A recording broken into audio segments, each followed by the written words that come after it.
Glory மகிமை அப்படின்னு போட்டிருக்கு. இங்கே ஒரு 10ஆம் வசனத்தையும் 11ஆம் வசனத்தையும் பாருங்களேன். இப்படியாக மகிமைப்பட்டிருந்த அந்த ஊழியம் இந்த ஊழியத்திற்கு உண்டாயிருக்கிற சிறந்த மகிமைக்கு முன்பாக மகிமைப்பட்டதல்ல, அன்றியும் ஒளிந்து போவதே மகிமை உள்ளதாக இருந்ததானால் நிலைத்திருப்பது அதிக மகிமை உள்ளதாக இருக்குமே. என்ன சொல்ல வர்றாருன்னா, தேவன் 10 கட்டளைகளை கொடுக்குறார் இல்லையா, கற்பலகைகளிலே எழுதி கொடுக்கிறார். அந்த கற்பலகைகளை தூக்கிட்டு வரும்போதே மோசையுடைய முகம் சூரிய பிரகாசம் போல் இருந்துச்சான். அதனால் யாருமே மோசையோட முகத்தையே பார்க்க முடியல. 40 நாள் அவர் சீனாய் மலையின் மேல் இருந்துட்டு இறைவனோடு பேசிட்டு திரும்ப வர்றார். அவருடைய முகம் சூரியன் போல் பிரகாசம் பண்ணதுனால எல்லாம் தாழ விழுந்து வணங்குகிறார்கள். இங்கே பார்த்தா இவனுங்க என்ன பண்ணிகிட்டு இருக்காங்க, கண்ணுக்குட்டி சிலையை செஞ்சு வணங்கிட்டு இருக்காங்க. அப்போ என்னன்னா, எந்த மகிமை மிகச்சிறந்தது?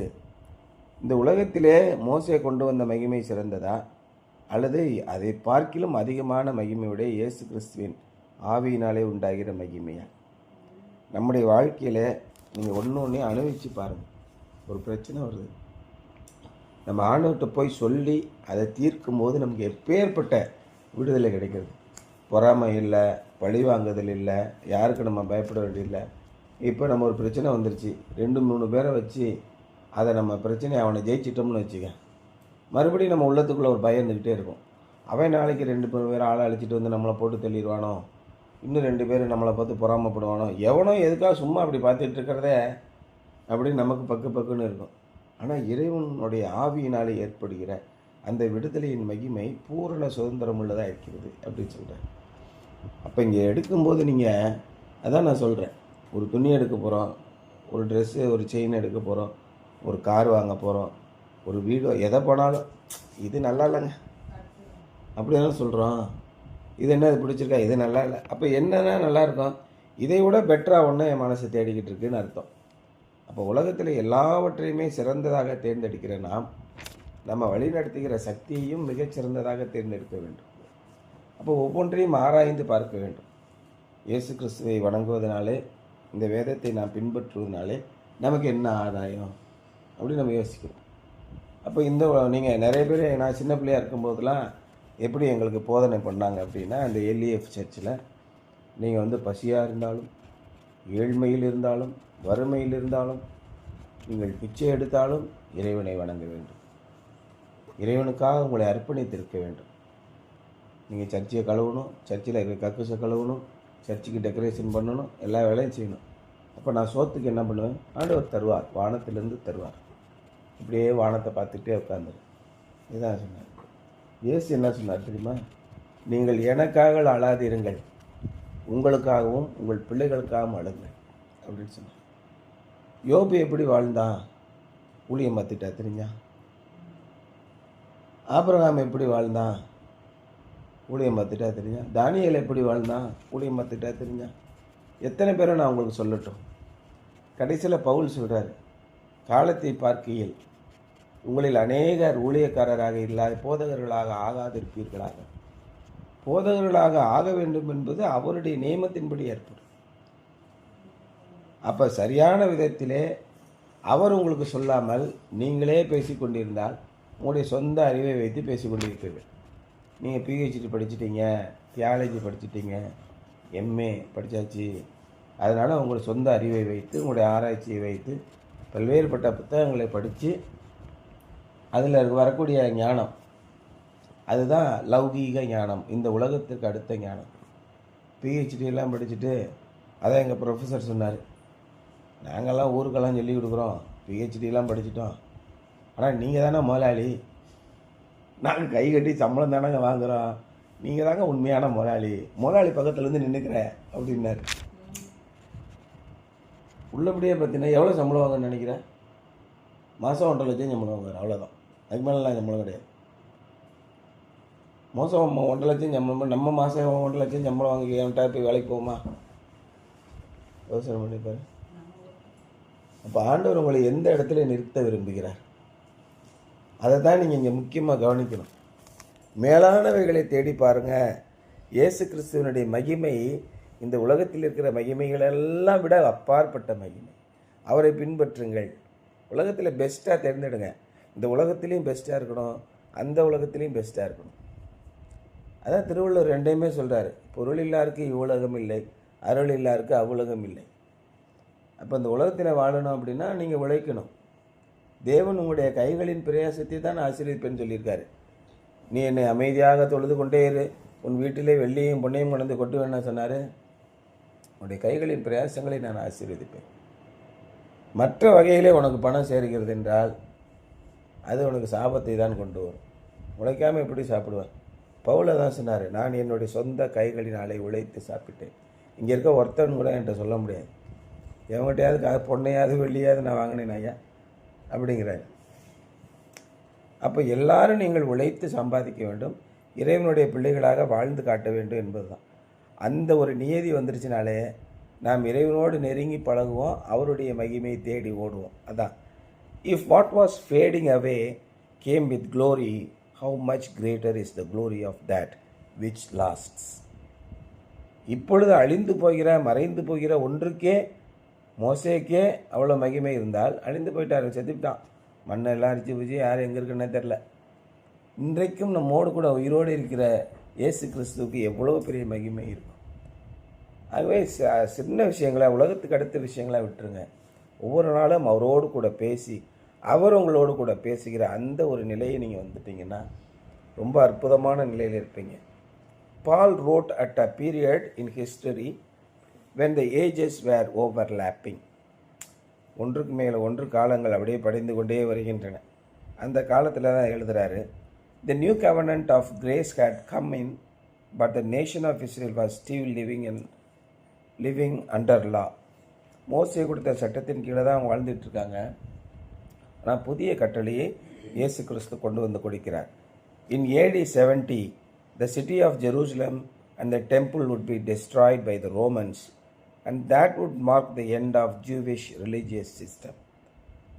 இயேசு கிறிஸ்து பிறந்து 70 ஆண்டுகளிலே ரோமர்கள் ஜெருசலேமை அழித்து விடுவார்கள்.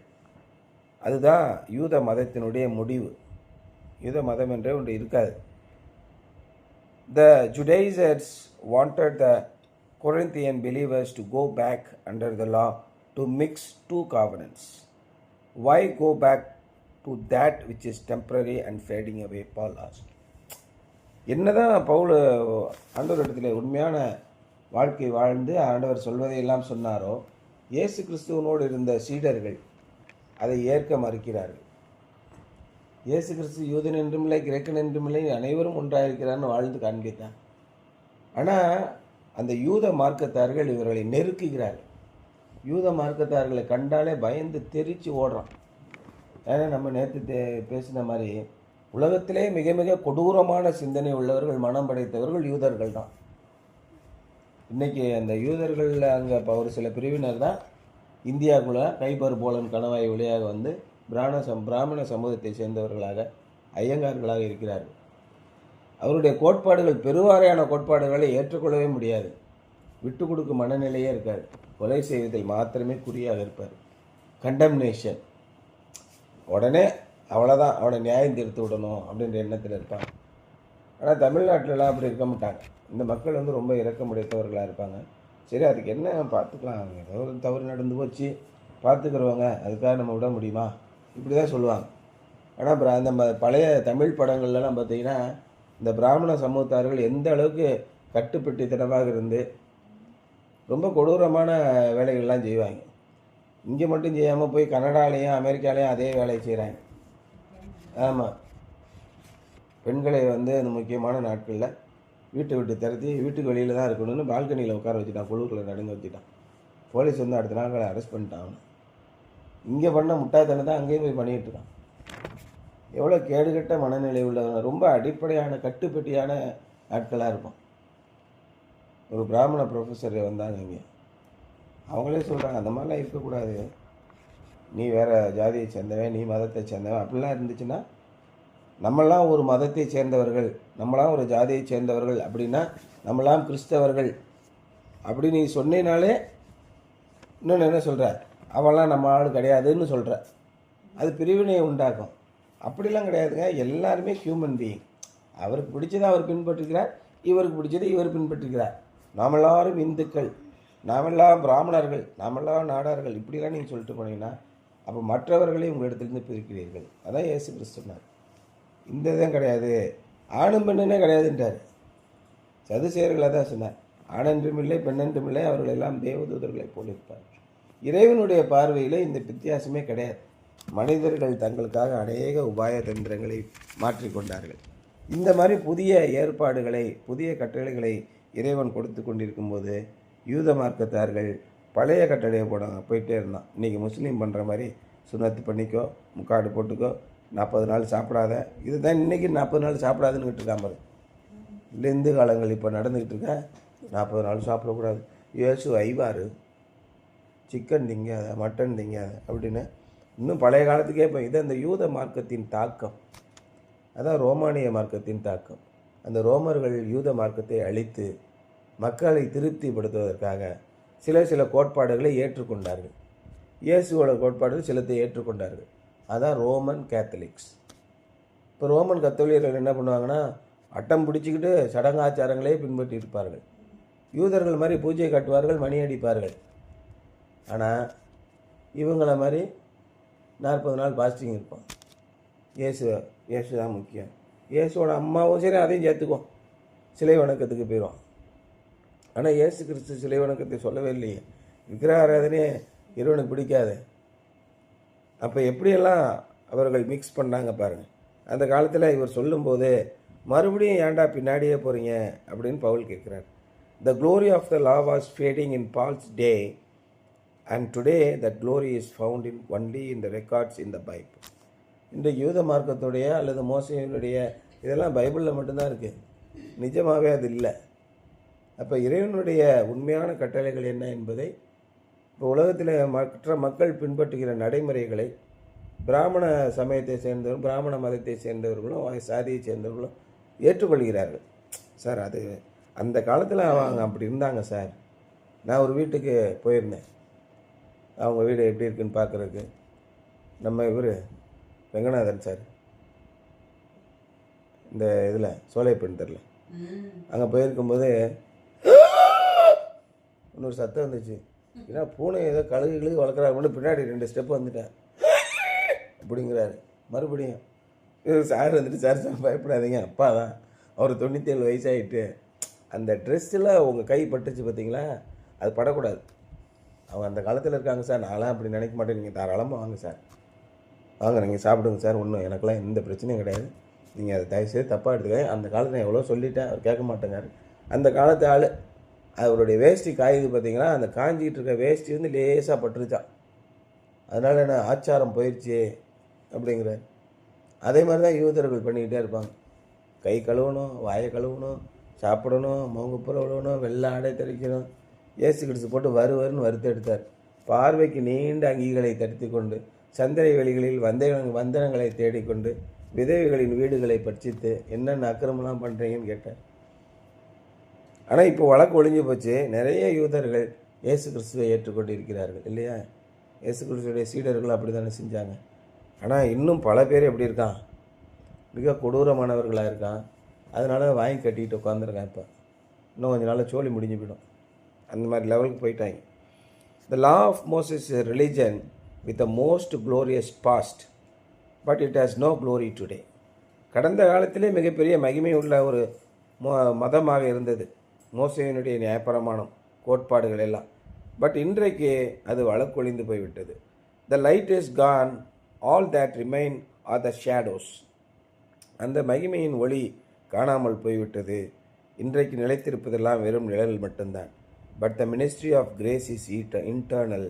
It brings life and it involves increasing glory. இன்றைக்கு நீங்கள் இயேசு கிறிஸ்துவை தொழுது கொள்ளும்போது உங்களால் நிச்சயமாக பார்க்க முடியும், உங்களுடைய வாழ்க்கையிலே ஒவ்வொன்றையும் அவர் நிறைவேற்றி காண்பிப்பார். வேணால் டெஸ்ட் பண்ணி பாருங்கள். இயேசு கிறிஸ்துவை நீங்கள் டெஸ்ட் பண்ணி பாருங்கள். உங்களுக்கு ஒரு சிரமம் இருக்குது, ஒரு நோய் இருக்குது, ஒரு கவலை இருக்குது, ஒரு பிரச்சனை இருக்குது. ஆண்டவர்கிட்ட சொல்லுங்கள்.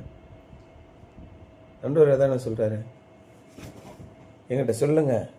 கர்த்தர் நல்லவர் என்பதை ருசித்து பாருங்கள். கர்த்தர் நல்லவர் என்பதை ஐயர் சொன்னார், அதனால் நான் கேட்டுக்கிட்டேன். அப்படிலாம் இருக்காதீங்க. Personal experience with God is must. அப்பொழுது தான் மற்றவர்கள் என்ன சொன்னாலும் நமக்கு என்னுடைய அனுபவம் இருக்குது. இல்லைனா உங்களுடைய விசுவாசம் ஒன்றும் இல்லாமல் போய்விடும். நேற்று அதான் நான் படித்தோம். நம்முடைய விசுவாசம் ஒன்றும் இல்லாமல் போச்சுன்னா அப்புறம் என்ன இருக்குது? உங்களுடைய விசுவாசத்தை நீங்கள் வளர்த்து கொள்ள வேண்டும். எப்படி வளர்த்துக்கொள்ளுது? எங்கள் அப்பா டெய்லி பைபிளை படித்து சாவடிப்பாரியா நைட்டு ஊராக உட்காந்துட்டு அதை வச்சா.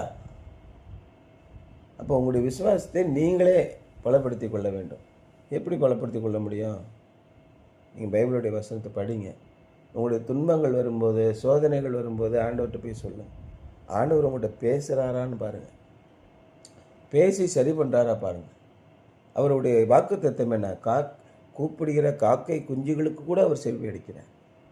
அதான் யோவானில் சொல்கிறார், நாம் எதையாகிலும் அவருடைய நாமத்தினாலே கேட்டது, அவர் பெயரை சொல்லி எதையாகிலும் கேட்டிருந்தால் அதை ஏற்கனவே பெற்றுக்கொண்டிருக்கிறோம் என்று நமக்கு தெரிய வரும்.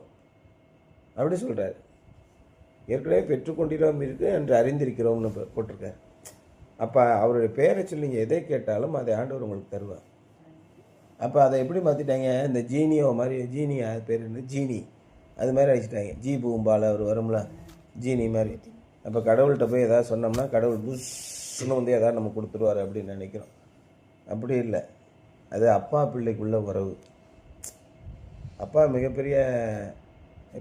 மிகப்பெரிய ஒரு பிரதமராகவே, ஒரு சீஃப் மினிஸ்டராகவோ, பெரிய பெரிய காவல் அதிகாரியாக இருப்பான். ஊரில் இருக்க அத்தனை பேரும் தொடர் நடுங்குவான். ஆனால் அவங்க அப்பா பையன், ஒரு சின்ன பையன் இருக்கான்னு வச்சுக்க, டப்புன்னு மூஞ்சியில் போய் அடிக்கிறான், முதுகில் குத்துறான், ஏறி உட்காந்துக்கிறான், சட்டையை பிடித்து இழுக்கிறான் இல்லையா?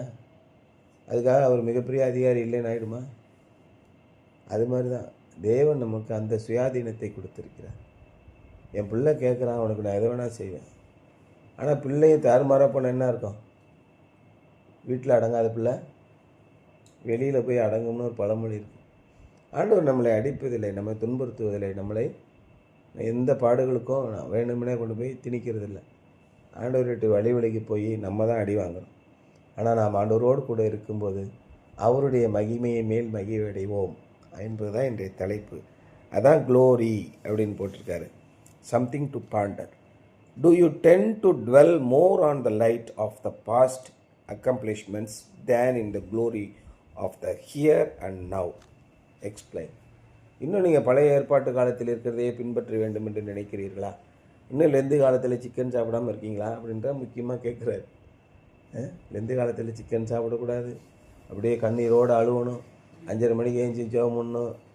அப்புறம் நம்ம இன்னைக்கு ஐயர் வேறு 5 மணிக்கா மீட்டிங் நடத்துகிறாரு டெய்லி. லிங்க் அனுப்பிட்டு இருக்காரு. அதுக்கப்புறம் லெந்து நாள் முடிஞ்சோடனே எப்போயும் வளர்த்துவோம்ப்பா. அப்போ எப்பொழுதும் தானே நீங்கள் இருக்கணும், ஆண்டவருக்கு பிரியமாக இருக்கணும். சரி, சில வழக்கங்களை, சடங்குகளை நாம் இன்னும் பின்பற்றி கொண்டிருக்கிறோம். பழைய காலத்திலே நாம் நின்று கொண்டிருக்கிறோமா? எப்போதும் என் ஆண்டவரோடே வாழ்வேன். நீங்கள் 110 சங்கீதத்தில் என்ன படித்தோம்? ஆண்டவரே, லெந்து காலங்களின் போது நான் காலையில் 5 மணிக்கு எழுந்திருச்சு உம்முடைய வசனத்தை படிப்பேன். அப்படியா படித்தோம்? உம்முடைய வசனத்தை தியானிக்கும்படி நான் குறித்த ஜாமங்களுக்கு முன்பே எழுந்திருக்கிறேன் அப்படின்னு இருக்க எல்லா நாட்களிலுமே. ஏன்னா இரவும் பகலும் அவருடைய வேதத்தில் தியானமாக இருக்கிற மனுஷன் பாக்கியவான். அவன் எப்படி இருப்பான்? நீர்க்கால்களின் ஓரமாய் நடப்பட்டு தன் காலத்தில் தன் கனியை தந்து இலை உதிராதிருக்கிற மரத்தை போல் இருப்பான். அவன் செய்வதெல்லாம் வாய்க்கு. இதுதான் ஆண்டவருக்கு கொடுத்துருக்கிற ஆசீர்வாதம், நிச்சயம், வாக்குறுதி. அதே மாதிரி தானே தாவீது ஆனா யோசித்து பாருங்கள். ஆடு மேய்ச்சிக்கிட்டு இருந்தான், கல்வி அறிவு கிடையாது இல்லையா? எந்நேரமும் ஆண்டவரை பற்றி சிந்திச்சுக்கிட்டே இருந்தான். யோசிப்பும் அதே மாதிரி எந்நேரம் சிந்திச்சுக்கிட்டே இருந்தான். கடைசியில் பிரதம மந்திரி ஆகிட்டான், ராஜாவாகிட்டான். சொன்னதை நிறைவேற்றிட்டார். நீங்கள் எப்படி இருக்க போகிறீங்க அப்படி முடிவு பண்ணிக்கோங்க. ஆண்டவருடைய வசனத்தை உங்களை ஒப்பு கொடுங்க. நிச்சயமாக ஆண்டவர் உங்களை ஆசீர்வதிக்கவே ஆசீர்வதிப்பார். அவருடைய மகிமைக்குள் உங்களை சேர்ப்பார். சரியா?